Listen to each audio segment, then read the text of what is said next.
welcome to the Kenney Show. This is the place where we take a no bullshit look at life's little lessons. Here, together, we find the spiritual glory in even the most wicked hard story.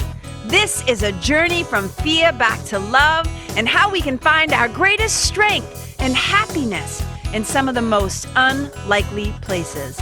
I believe that if you're willing to change your mind, you can totally change your life. So, are you ready to rewrite your story and choose to live free? Let's do this.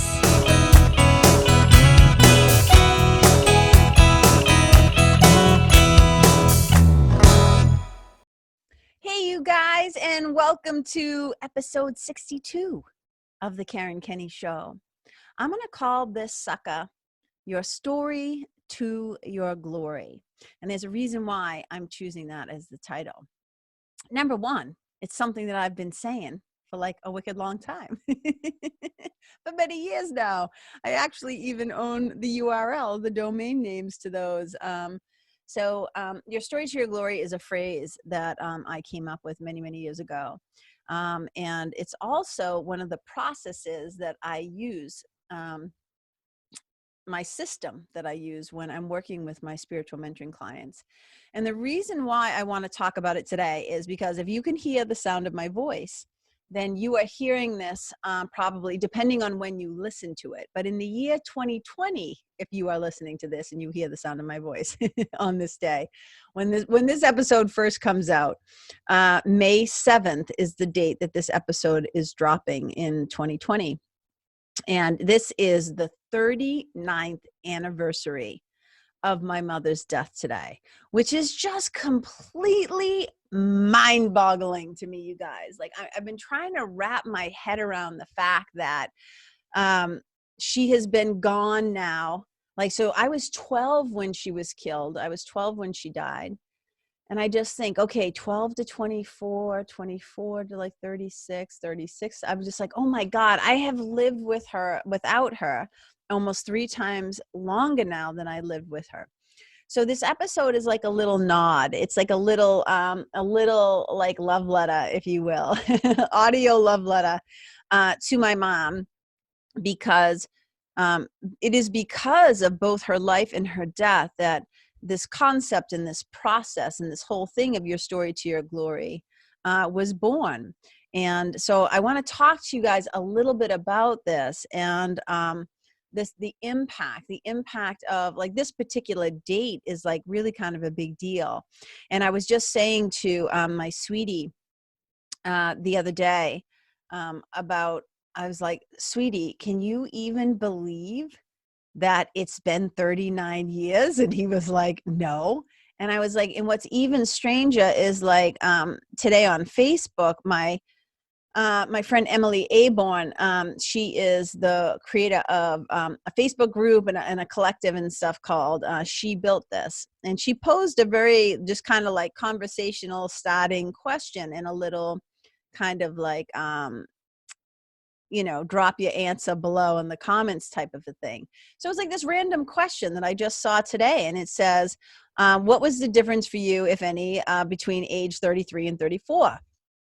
And I was like, oh my God. And so, people were writing a bunch of different stuff one day, like nothing, like, oh, this and this and this. And I just simply wrote back and I said, oh, that for me, that was the year that I officially like outlived my mother. My mother was 33, you guys, 33. She was just a baby. Like I look back now and I just think, and I know that like, 33-year-old women are not babies, but now like being, 51 heading towards 52, like I look back and I think, oh my God, she was so young. So it's just like a little mind boggling to me. And then here's the other thing too. I'm a 51-year-old woman who still just wants her mom. There are some days when I just look at my sweetie and I'm like, sweetie, I just want my mom. And he's like, I know, sweetie. He's so kind to me. And he understands, he lost his best friend. That's a whole story. I'm going to do a whole episode on this one day about how I was the first person that I personally knew, obviously, to lose somebody to murder.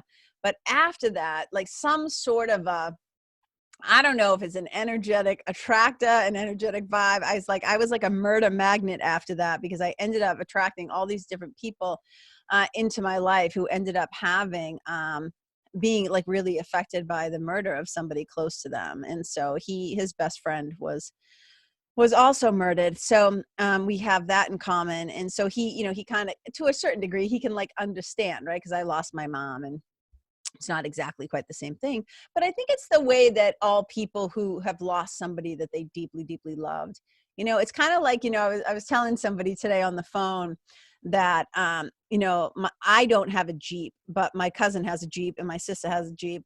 And like Jeep people, I guess, it's that saying, it's a Jeep thing. And so people who have Jeeps, like they kind of nod to each other. And I've also seen it on people on motorcycles, they kind of drop their hand down and give like the low peace sign or wave or whatever the thing is. And it's like, oh, motorcycle people get it.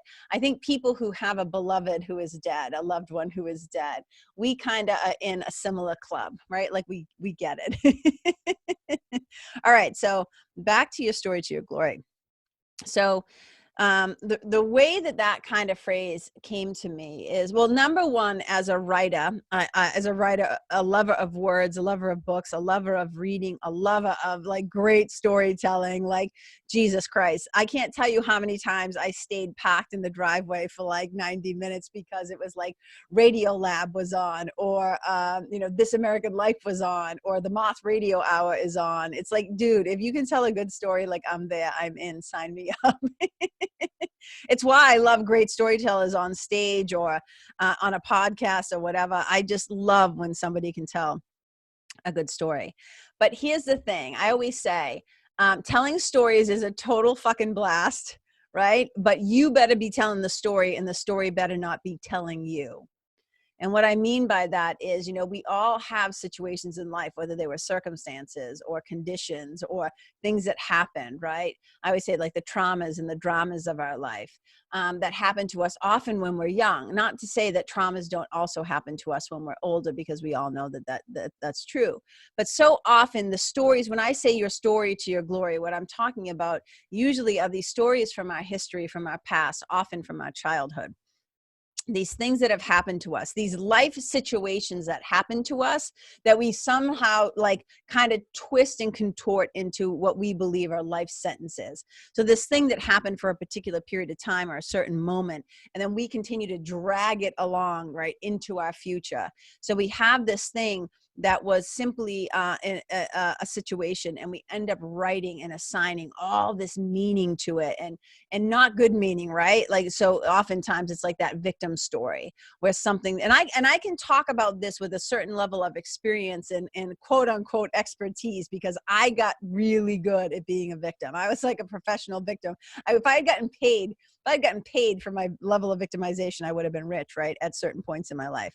So I started to think about this when I started, I became a yoga teacher, and I started, studying A Course in Miracles, and I started studying passage meditation, and I became a spiritual mentor, and like all these different things, so over my course of my lifetime, I have now looked back, and I started to ask myself, well, what were the things that I did? Like how did I kind of start to train my mind to look at things from a new perspective? How did I was always kind of naturally, I think, optimistic, but there was a period of time in my life when I was so fucking negative. Oh my God, you guys, miss attitude. Like, you would not want to hang out with me. Like, I hated everything, right? Everything and everybody. I was just like, eh.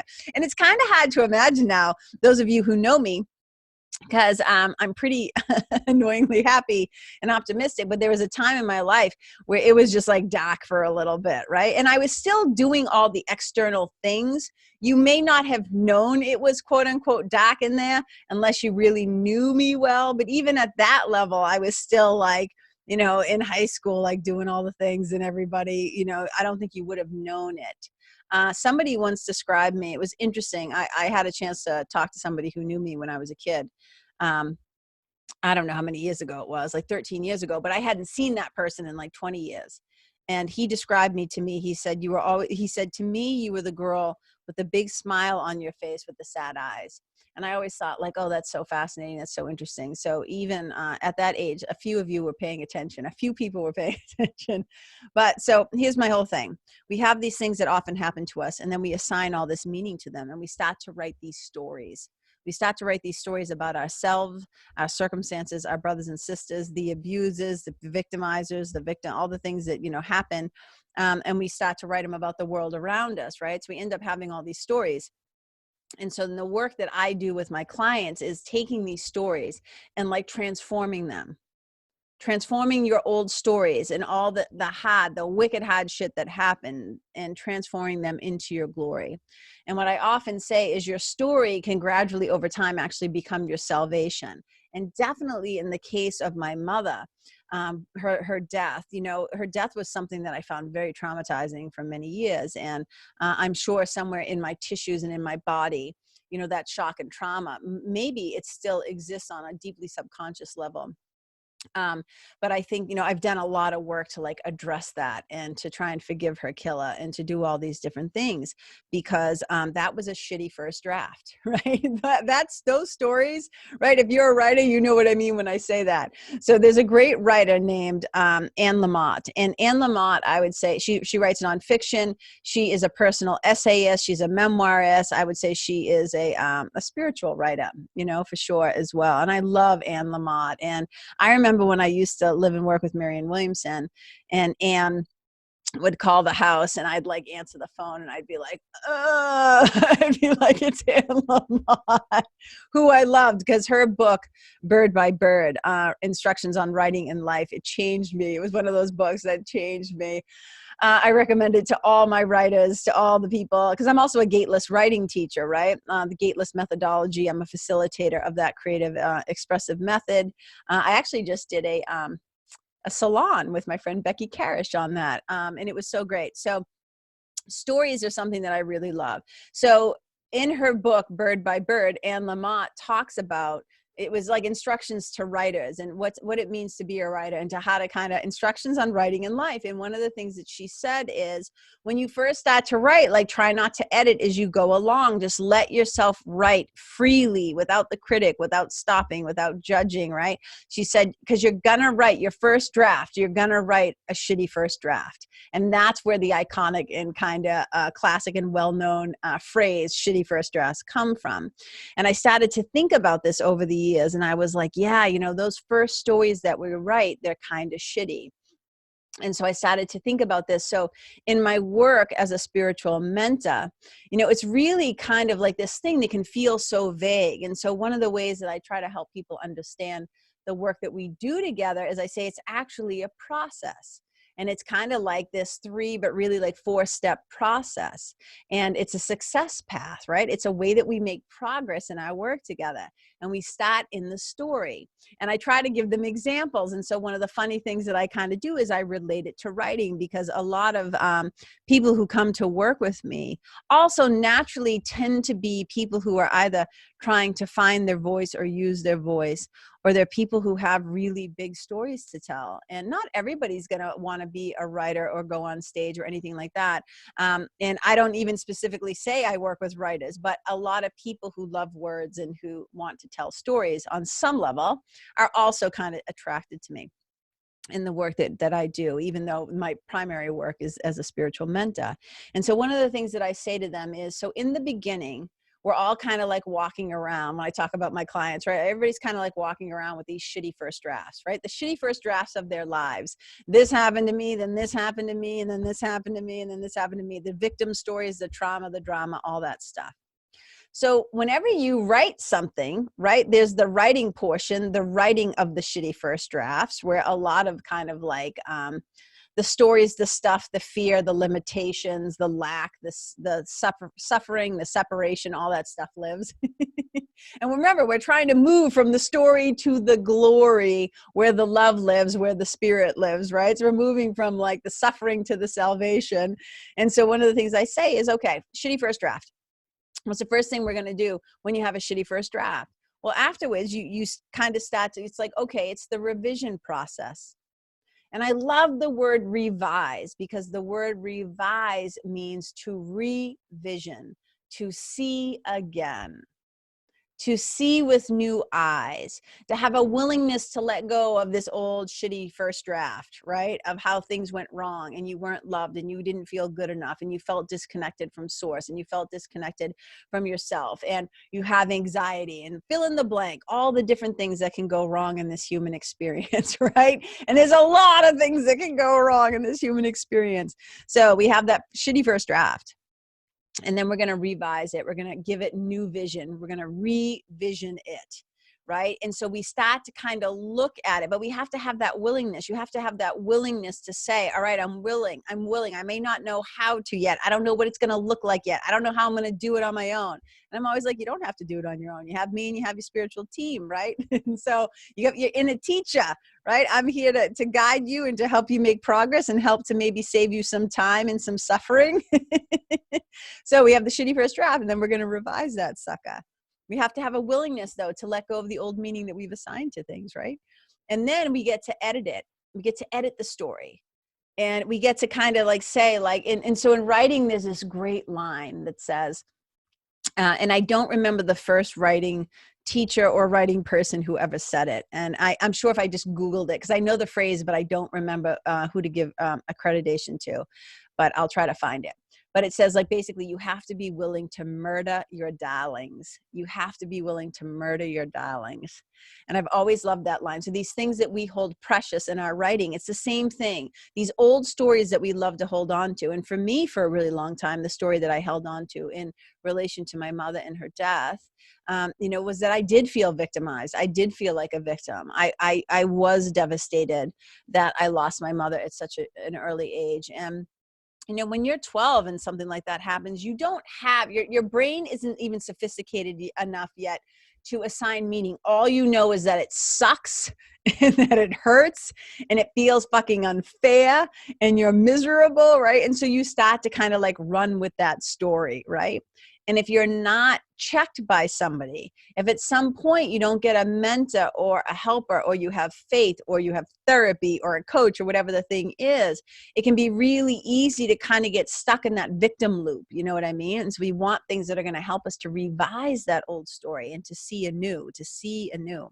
And so then we kind of go into the editing process, and it's like, and these aren't like this is a paraphrase of like the work that I kind of do, but why it's important, because we're all walking around with some little bit of story. And, the whole reason why I do this podcast is obviously I want to have connection with you guys. Like, I want to share with you guys. I love to be helpful. It's a way that I show gratitude, that I get to use my voice and all this stuff. And it's also a way to kind of spread a little bit of light and love and hope and optimism. You know what I mean? And I always say the purpose of my podcast is either to either educate, elevate, enlighten, or entertain at the very least. And so I wanted to share this with you in case that you might find it helpful if you're struggling with some story that you've written too. And then always know that, that's why I do one-to-one mentoring, because sometimes we have stories that we're not able to overcome. Sometimes we just feel a very particular way. We feel stuck. We feel confused. We feel lost. We feel like, how is it that I have everything I thought I wanted, but I'm still fucking unhappy, right? So the work that I do is to kind of help people navigate whatever is coming up. But often so much of our present moment is being, what's the word I'm looking for? Tinted by or defined by old stories that could use a little revising. You know what I mean? So we go into the editing process with your spiritual team, and we start to be able to see, what we want to hold on to, what we want to keep, where the power of the story is, like maybe where the lesson is or the blessing in. And I know for myself, people will sometimes be like a little like, what? How could you say that? Like, how could you say that, that your mother being murdered? And it's not like, what I always try to say to them, it's not that she was murdered. It's not the act of violence that ended up being a gift to me.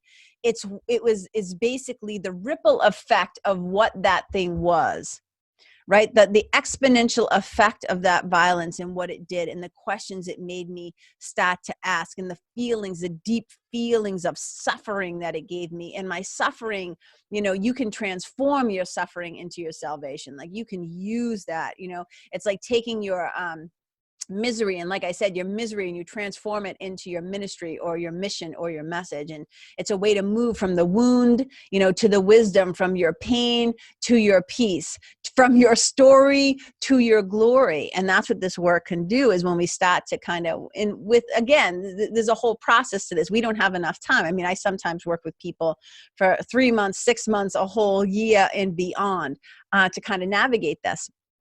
Because the spiritual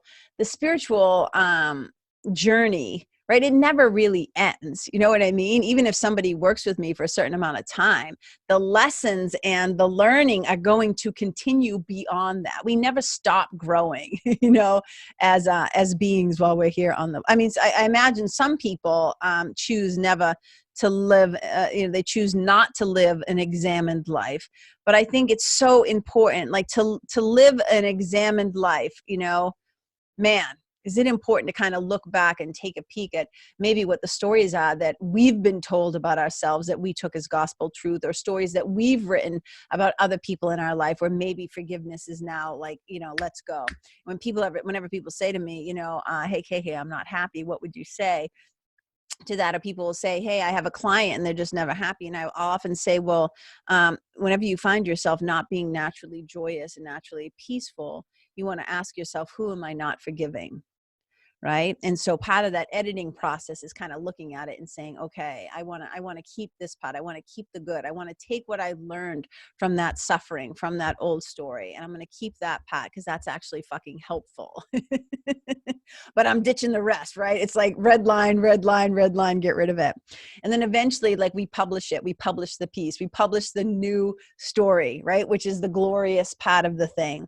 And that's when we kind of go out into the world and we start to live, instead of living from that place of story and fear and suffering, we start to live from a place of love, where the glory is, where spirit is, where we feel more connected to source, more connected to our spiritual team. And we're moving through the world in what I call the fearless flow, right? And so the process of moving from your story to your glory. And that was the work that I had to do. And I always say, like, you know, that suffering, my very difficult childhood, it gave me a lot of great raw material. And, you know, and I got to go first. I got to try out the system for everybody else first. And it's always like, in looking back, you know, it's not like at 12 or 18, like I had any kind of, I mean, I imagine I had a certain amount of wisdom and a certain amount of depth, because it's like some part of you gets just like scooped up, right? It was just like, for a little bit, it's like you feel like you're like a snow globe, you know, when you take a snow globe and you just shake the crap out of that thing. That's how it kind of feels in the beginning, like, whoa, nothing like nothing looks the same. My whole world was like a snow globe that had been shaken. But eventually that stuff will settle, right? The flotsam, all that floaty stuff will, and it'll settle to the bottom, and you get to catch your breath and you take a look around. So it's in like looking back now, right? It's like in looking back at that 12-year-old and looking back at my mother's murder and looking back at that violence and the exponential effect it had on me and my sister and my siblings and my family and my community and, you know, ultimately the world, because my mother was now no longer in the world. When I look back at that and I think, wow, you know, that I've come a long way. You remember that old Virginia Slims ad with the cigarettes? You've come a long way, baby. It's like, shit, man, I've come a long way from my story to now my glory. And it was really interesting because somebody said to me the other day, a friend Voxed me. And if you don't, Voxer is like a voice app, right? So she sent me a message and she said, hey, I just wanted to talk to you. She said, because I just wanted to tell you because I thought of you, because I'm reading, you know, Glennon Doyle's new book, Untamed. And there's a line in there. She goes, and I said to myself, hey, has Glennon been like checking out KK online? And I started laughing and I'm like, why? And she's like, well, she says like 2 things in this book that you always say. And she goes, and she said something about story and glory. And I started laughing and I said, well, I go, I don't know if she's been checking me out online. I go, but I do know that it's documented that I've been saying it for many, many, many years already. So it's not, you know, whatever. And I often say like, there's that collective kind of consciousness where things kind of get into the consciousness of the world. But Yeah, so story to your glory is something that I've been saying for a really long time, because it's it's the process that I use first and foremost on myself, and then also use with my clients and people who come to work with me. And it's also like, in the yoga tradition too, we're kind of moving through this whole thing as well. Like I said, the body has its own story to tell. And so as we're placing the body in new positions, in different positions, and we're breaking up old patterns, and we're and depending on where you are, if you're a yoga person, where you are in your yoga journey and what kind of a teacher that you have, and hopefully you have a good teacher, the asanas, the postures are just one tiny piece of the picture. But the ultimate goal and aim of yoga, right, is samadhi. It's like union. It's like knowing the oneness of you with the divine. And whether you call that God or source or love or universe or whatever, it doesn't matter. I mean, yoga, it means to join. It's perfect oneness, right? With spirit, with the self, with the small self, like small s self, with the capital S self, the true self, the divine self. And so that's this work that we do. And when we move and transition out of these old stories, out of these old limiting beliefs, out of this old like bullshit stuff, it's like this willingness to kind of let go of our bullshit, to surrender our bullshit, and to kind of step into our brilliance, right? It's that journey that we take. And trust me, there's, even though it's a process, right, moving, like, and there's different steps on that process of the story to your glory process. But I know it's proven, right? It's proven to work. I've worked with so many people over the years who, and this isn't like I feel like I'm doing, at some level, it might feel like an infomercial. It's like, oh, that's kind of weird. She's talking about her dead mother, and it's like she's selling something. And it's not that, it's just what I'm talking about, because I was thinking about my mom so much on this 39th anniversary, and how that story that happened to me and happened to us, to my family, of losing my mother in that very vicious and brutal and awful and violent way, it changed the whole trajectory of my life. And it created a lot of suffering, but that suffering ultimately was such a gift in so many ways. And one of the greatest gifts that it gave me was compassion deep compassion for other people's suffering.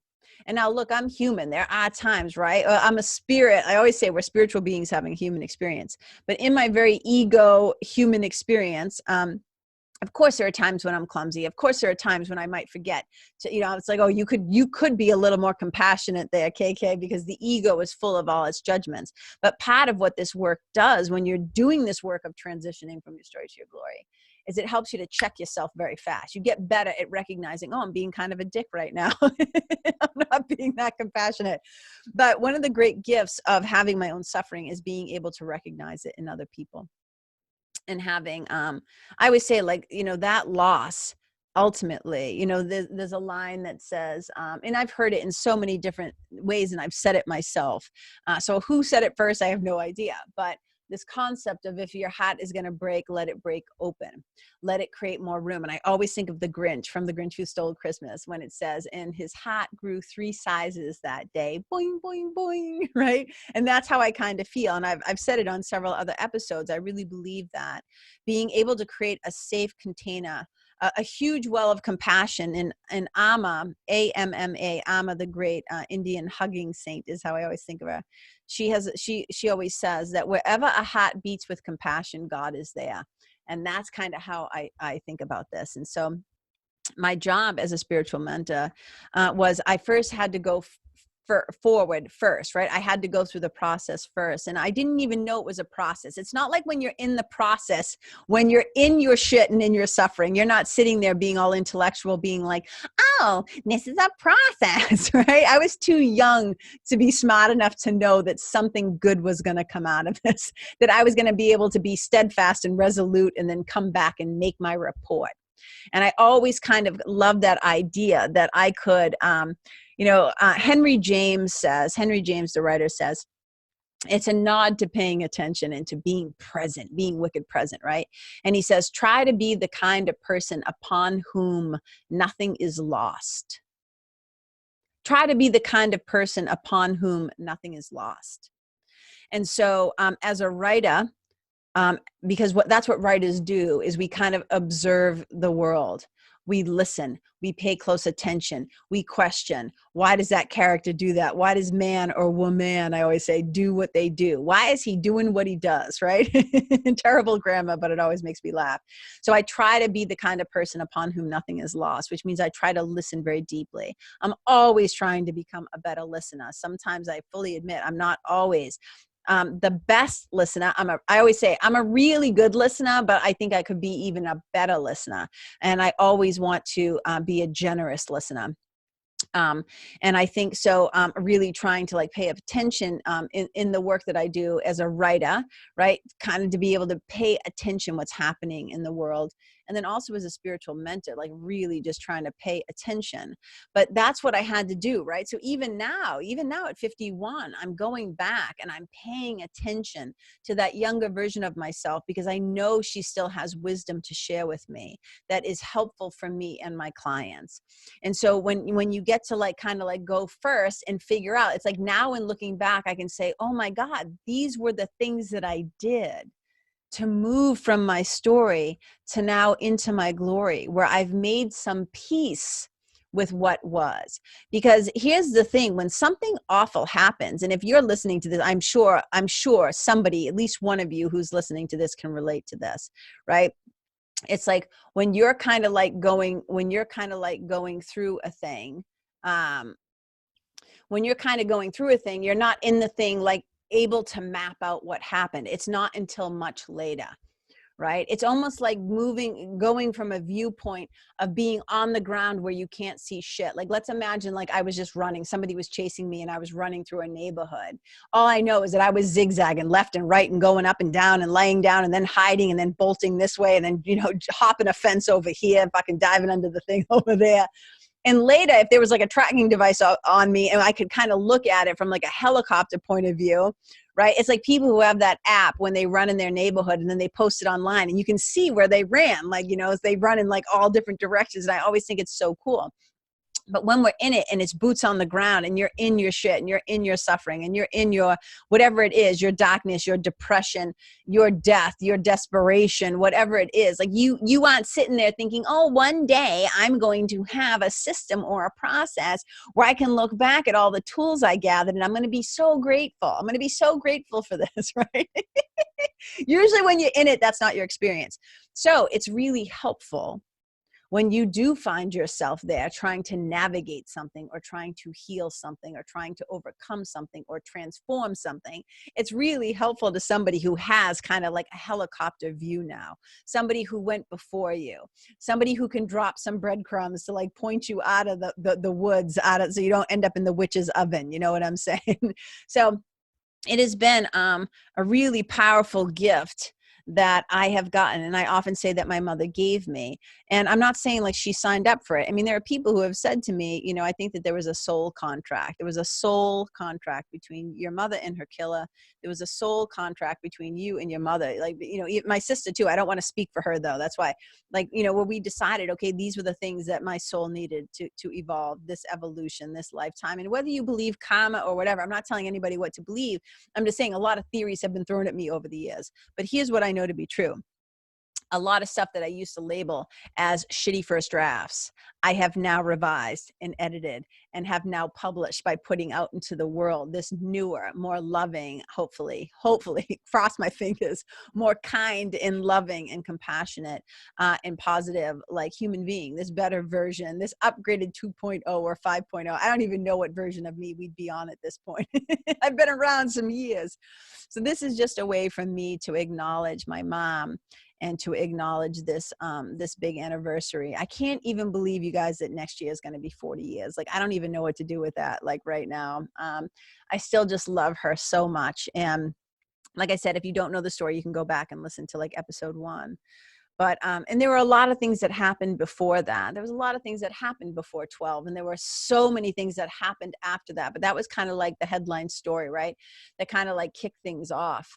in a lot of ways. And I'm not even saying it's the worst thing. Like people are like, oh my God, that's like the worst thing that ever happened to you. And I'm like, a lot of things happened. It's the one that I tend to report most about or talk most about because it was so impactful for me. It was one of those times when I really like life took me to my knees.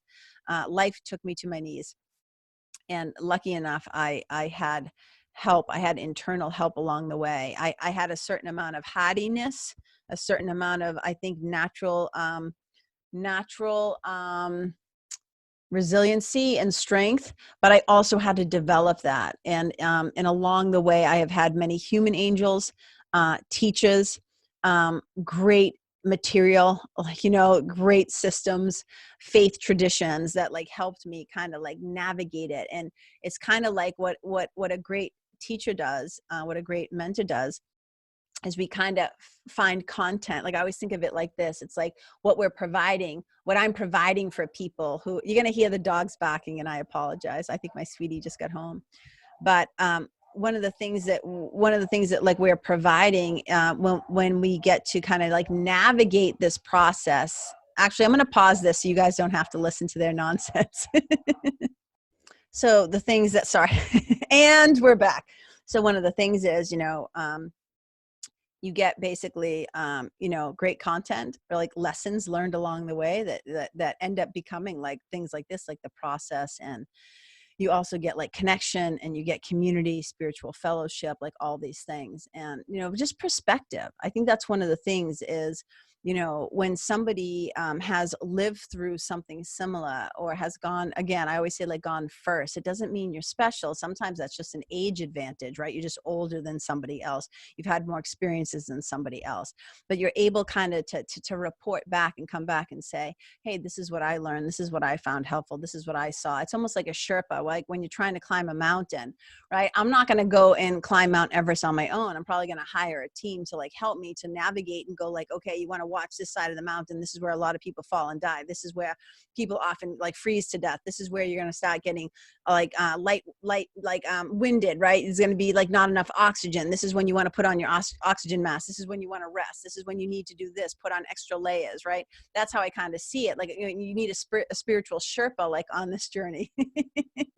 Now remember, the external teacher doesn't replace the inner teacher. We all have an inner teacher.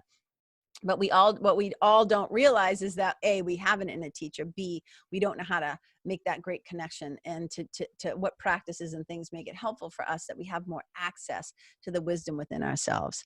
So anyways, I just wanted to kind of, do a little shout out to my mom of like deep gratitude and deep love, because I still love her. So, I mean, of course, I'm not saying anything. It's not like I got to prove anything or even say it, but it's important to me that I do say it out loud, is how much love and gratitude that I still have for my mom, even though she has been gone for so long. Paramahansa Yogananda has a beautiful quote that I keep on my fridge next to a picture of my mother. It's been there for like 20 years. And it says, whom God protects, nothing can destroy. And that's how I feel, right? Like the guy that killed her, he murdered her body, but he did not kill her. He did not kill her spirit. He did not kill the love that she was. And death holds nothing on love. Death holds nothing on love. The love goes on. The love continues. The love continues. The love continues. No lack of body stops the energy and the force that is love, because that's what we really are as spirit. To me, is that like we are the love and the light of the world. So her love and her light continues to burn bright, and it lives on in everybody who loved her. It lives on in her children. It lives on in me. It lives on in my sister, and the people who she has touched, the people that she touched in her lifetime. Like her legacy, like lives on, and she's given us so many gifts and so many opportunities to live. I have lived and continue to live a deeply examined life because of that loss, because of that old story. But to stay stuck in the suffering, that would not have been a love letter to my mother. To have stayed in my misery and in my shit and in my like poor me and my victimization, that is not what she would have wanted her legacy to be. That her leaving crippled me and took me out at the knees, right? And so, and I'm not judging anybody else's story or experience. I'm saying for myself, I wanted to, some part of me was deeply curious and deeply wanted to rise above like a phoenix from the ashes. I wanted to be able to step outside of what the cards, like the cards that that life had dealt me, I wanted to play that hand well. Even if I had shitty cards, I'm like, I want to win this hand, right? And so story to the glory. And it is through the glory of my mother, and it's through the glory of God, and through the glory of my spiritual team.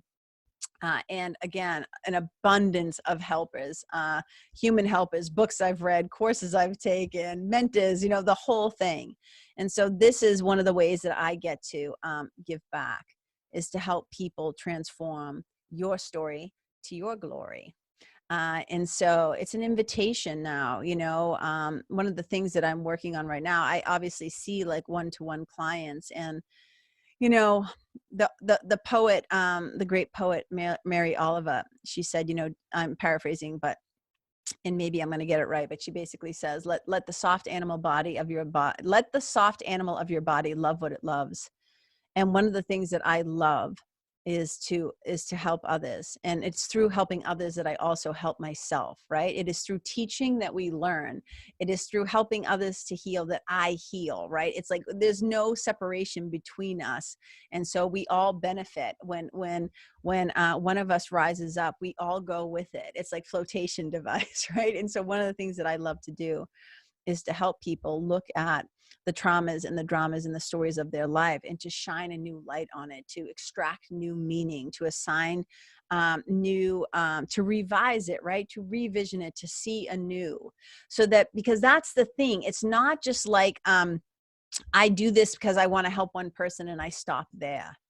I want to be able to help as many people, because if I help somebody and then they turn around and they help somebody, and then that person helps somebody, and then that person helps somebody, it's like, remember that shampoo? And I told two friends and she told two friends, and so on and so on and so on. And if we start to do this work of healing ourselves, then we can start to do the work of helping other people heal themselves. And then we heal others. We heal ourselves, we heal others. You heal yourself, you heal others. You heal others, you heal yourself. It's all like this big, happy love kind of thing, where it's very, very, very powerful. And so I've been thinking about some ways, because I do one-to-one work, right, in my Fearless Flow mentoring. And I use this process, your story to glory. But I was thinking, like, I want to be able to help more people. And how can I, in business, they call it scaling. How can I scale my business? And it's really about, like, because I can't clone myself. I can't be in more than one place at a time, but we can do it through like videos or through content or through books, right? I'm writing a book, my memoir, there's lots of different ways we can do it. So one of the things that my spiritual team has dropped into my hat recently is this idea of maybe doing like a monthly membership. And so kind of in the spirit of my mom, and because it's happening at this time of the year, because May can be a really intense time, right? So for me as a little kid, you know, I talk about it kind of like this. So like around May 6th or so was like my mother and my stepfather's like wedding anniversary. So there's like that anniversary. And then May 7th is the anniversary of my mother's death. And then May 10th, usually somewhere in there, that weekend, the following week is always like, it's Mother's Day. And then May 14th is my mother's birthday, and then my sister's birthday. So like the first 2 weeks of May, like when I was younger, I would just be like, oh my God, May was so hard for me because I had a lot of delayed grief. I had a lot of grief.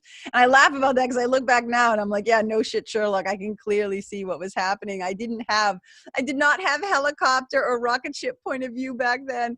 I was in it. I was boots on the ground back then. And I can look back and go like, oh my God, like my body used to start to let me know way before my mind was like on board. Right. And I look back and I'm like, May used to be really intense. And then since then I've created, call them rituals or ceremonies or things that I do now on those dates, on the anniversary of her death, on Mother's Day, right, on her birthday. Like I now do these things that celebrate her life and don't focus just morbidly on her death, right? Which that was a nice change. That was a nice change. I was able to rewrite that story, find some glory in that story, right? So that was really good. But I just want to say, if any of you are out there, and I know some of my clients and some of my listeners do, I know that this month can be a difficult month for you. I know that Mother's Day can be a really difficult, I know what I was trying to say. So let me finish this. Let me finish what I was saying, and then I'll finish that thought. I've been listening to my spiritual team, and one of the questions that they've been putting into my hat is asking me, how can you help more people? And I want to be really clear when I say that. I don't consider myself, when I say, how can I, like KK, how can I help more people? I understand that the help is coming through me, but it's not me. It's not of me. I always say it's like, not of me, but through me, right? Like the divine uses, I think, all of us, right? Spiritual team, we are all here as part of a plan. I'm just trying to fulfill my role to the best of my ability, but I don't walk around thinking that I'm the cure. You know what I mean? Like, I don't walk around thinking like, oh, me. Not that I don't sign up and do my part. I signed up. I answered the call. God calls everybody. I picked up the phone and I said, okay, I want to be helpful. I want to do, have me go where you would have me go, have me do what you would have me do, have me say what you would have me say, and to whom. Please use me. I picked up, like the phone rang and I was like, hello, please have me go where you would have me go. So I try to listen deeply.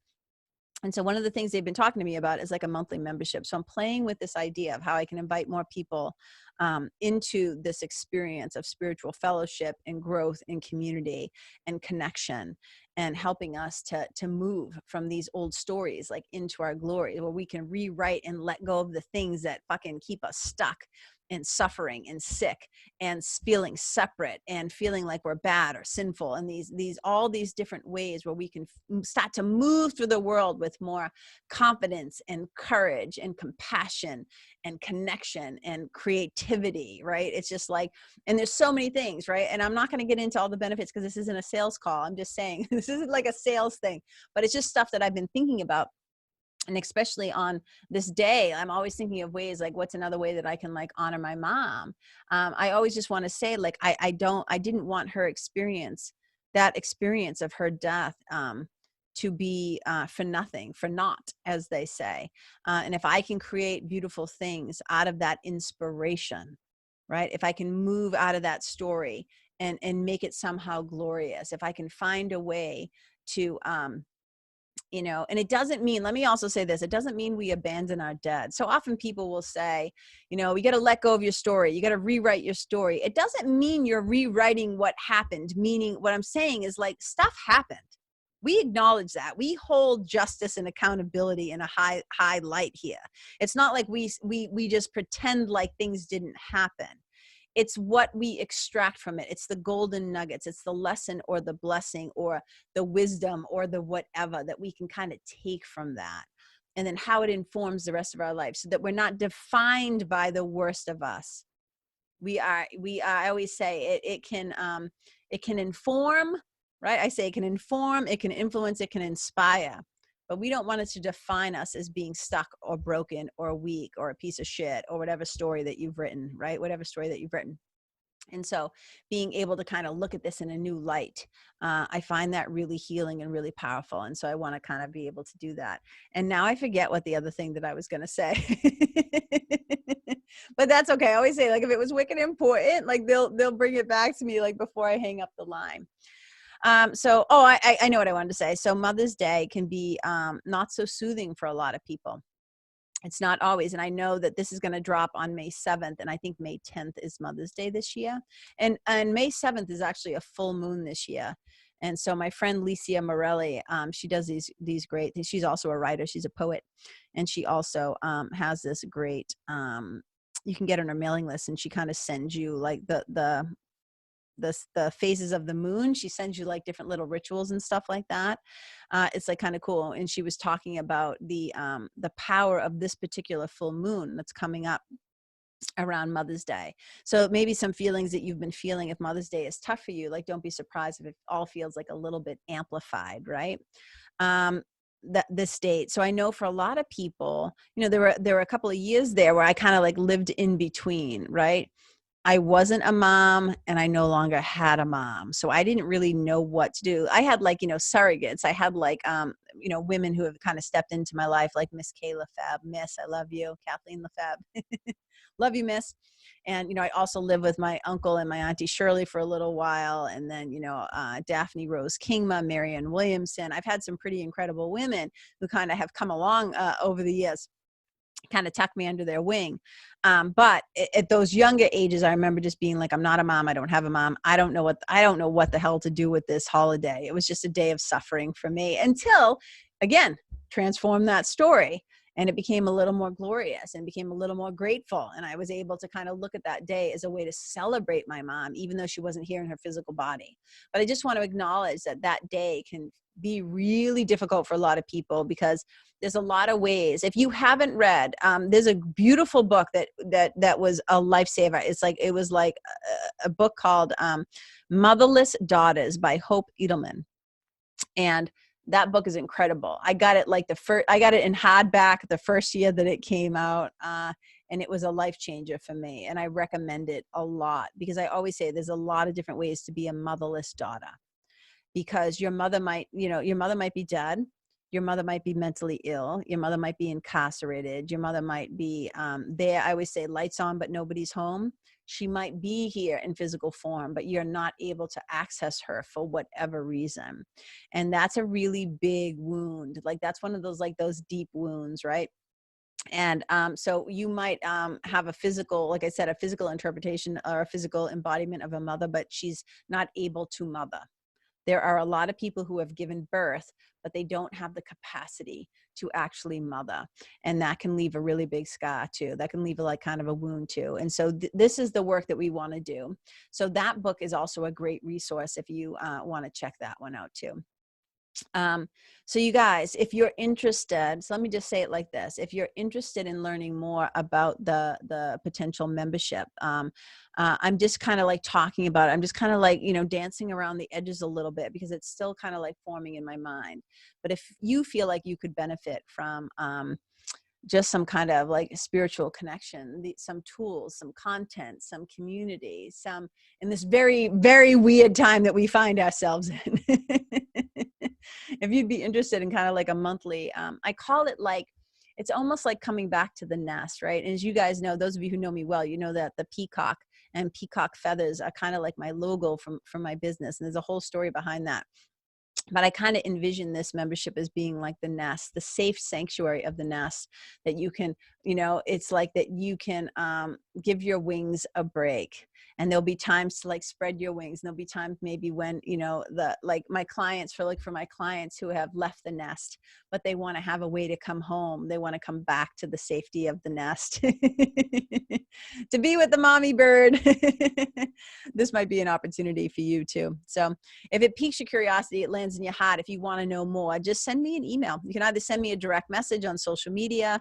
You can send me an email, Karen@KarenKenney.com, and just say, I'm interested. Tell me more, KK. Tell me more, KK. Membership, whatever you want to do. Just make it clear that I know what you're talking about, so because I can be a little knucklehead sometimes. So remind me like what I was talking about, if you'd like to know more about that. And so you guys, I hope that somewhere in your life, whether we ever work together or not, if you're in my sphere of influence, I hope that you are doing the work to transform your stories into your glory, that you are finding your way from a thought system of fear to a thought system of love, that you are moving from your own pain to peace, that you are moving from your wounds to your wisdom, that you're moving from your misery to your ministry. Right? There's 1,000 little alliterations that I could do, and I could do it all day long because I love it. Your suffering to your salvation, from your story to your glory. And if you need help, that's the work that I do in the world. And it would be an honor, and it would be an honor to walk beside you a little bit on this way that you have chosen, that your soul has chosen in this lifetime. And so if you are the praying kind, say a little prayer for my mom, like just a little nod of love. It doesn't have to be a prayer like she needs anything, because she's not embodied anymore. My mother is free, but just give a little nod if you're listening on May 7th. If you can, her birthday, my mother was adopted. That's a whole other story for another day. My mother was adopted, but her given name by my grandmother who adopted her was Priscilla. And my mother hated that name, which is so interesting to me. So I have a few cousins who call her Scylla, and Scylla is actually what I named my little stuffed bunny that I've had since I was 15. But everybody in her life called her Patty, P-A-T-T-I. So if you're listening to this and you happen to have some space in your heart to give a little love shout out to my mom, because she is what's made obviously me possible in this lifetime. She birthed me. She got me here. She is also the heartbeat of so much of my work. She is my why. She is one of the reasons why I do what I do. because, that old saying that hurt people tend to hurt people. And I often say, well, happy people tend not to hurt people. And people who do the damn work, people who do the very hard work of transforming their story to the glory, they become the love and the light. They shine the love and the light that they are out into the world. And so she is the again, as I always say, the heartbeat, the rhythm of this glorious task at hand. And I would not be who I am without her, without having loved her, without her living, and without her leaving. I would not be the same person. So if you think of it today, give a little love shout out to my mom, Patty. And I would really, really, really appreciate that. So you guys, thank you so much for spending some time with me. If you dig this podcast, I haven't asked in a long time. I'm trying to get better at asking for help. But one of the ways that this podcast gets to be more impactful is by a couple of different ways. One, by you going and subscribing if you haven't already. And then that way you'll get the episodes like every week. So you can subscribe to the Karen Kenney Show. You can share it with a friend or a family member. You can go online and you can leave a review at Apple Podcasts, and you can also leave a rating. I mean, this is a bunch of different ways. You can invite friends to listen. You can share it on social media. If you like this episode, you can share it in a story or a post and just tag me in it so I see it, so I can say thank you so much, because it wouldn't be possible without you guys. I mean, it would be. I mean, I guess I could just make them and put them out into the world. But at some point, if I felt like nobody was listening, I don't know, maybe it would be, I'd be like, I don't want to keep doing these. But you guys keep showing up. And you keep helping me to keep going, right? Your support means the world to me. And that's something else that I wanted to say. I was talking to a friend today, and maybe I'll do a whole podcast episode on this, but one of the things that I want to say during this time, and I know because I tend to be one of those people, is that check on, yes, obviously, take care of the people who need your help. Right? The elderly, the infirm, the people who might not have access to food, whatever. Like, look out for each other and your neighbors. But also check on your strong friends. Check on your strong friends, because they could use a little support too. Just to know that you were thinking of them, especially this time of year. Like I said, we often get caught up in our own stuff. Like, oh, I got to talk about, deal with my mom on Mother's Day, or I'm a mom, my kids, whatever. But there are a lot of people where this time of year can be difficult. And even if they seem really strong on the outside, it's a really good idea to check on your strong friends too. Okay, you guys, thank you so much for listening. I love you. I appreciate you so much. I see you. I hold you close in my heart. I have so much gratitude for you. And you are the love and the light of the world. So as you move through the world, let's reflect that. Let's do the work to transform these old stories to our glories. So you can go out into the world, and wherever you go, may you be a blessing. Bye.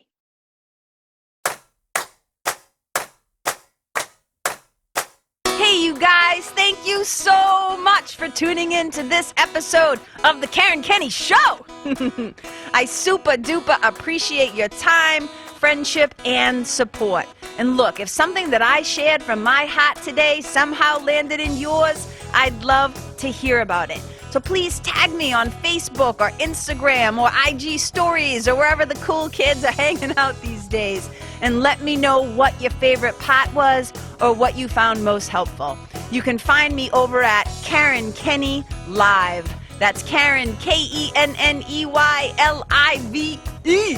And if you're digging what I'm saying and you want to hear more, I'd be wicked grateful if you could go to iTunes and subscribe and leave a review, because you guys, that's how you'll help me to keep spreading the love.